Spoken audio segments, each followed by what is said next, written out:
Paper tax की tax चौपाल में आप सभी का स्वागत है। मेरा सबसे पहला प्रश्न निकिता जी आपके लिए यह है कि यदि बैंक हमारी शिकायतें नहीं सुनता है, जो भी अकाउंट होल्डर है वो किसी भी समस्या से पीड़ित है, असंतुष्ट है, तो वो क्या करे? यदि आपका बैंक आपकी शिकायत नहीं सुन रहा है, इस केस में आप बैंकिंग ओम्बड्समैन की शरण ले सकते हैं।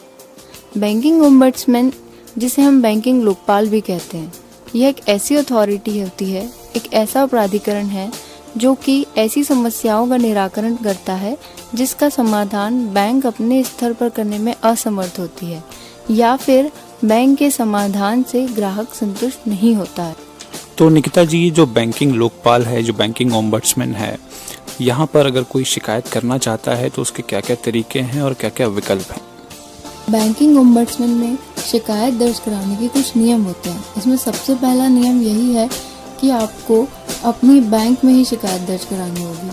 इसके पश्चात यदि शिकायत करने के 30 दिन के भीतर बैंक से कोई प्रतिक्रिया नहीं मिलती है या फिर आप बैंक के जवाब से असंतुष्ट हैं, तो फिर बैंकिंग ओम्बड्समैन पर शिकायत दर्ज करा सकते हैं और यह शिकायत बैंक से जवाब मिलने के 1 साल के भीतर ही करवा सकते हैं, इसके बाद नहीं।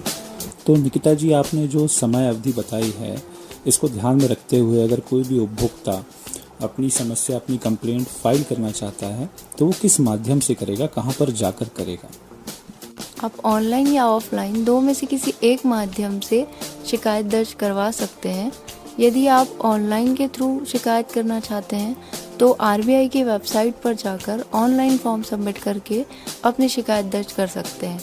यदि आप ऑफलाइन शिकायत दर्ज कराना चाहते हैं तो इस केस में एक वेबसाइट है www.bankingombuddsman.rbi.org.in।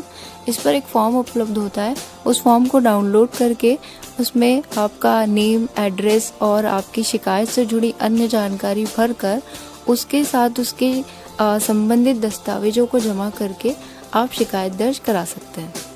इसके पश्चात बैंकिंग ओम्बड्समैन आपके केस की जांच करेगा और जांच के अनुसार फिर वह आदेश सुनाएगा। यदि आप उसके आदेश से संतुष्ट नहीं हैं तो फिर आप कंज्यूमर कोर्ट भी जा सकते हैं।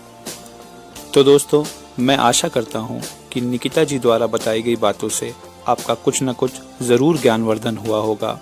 कुछ नई बातों के साथ आपसे फिर मुलाकात होगी, फिर आप हमें सुनेंगे। तब तक के लिए स्वस्थ रहें, मस्त रहें और घर पर रहें। धन्यवाद।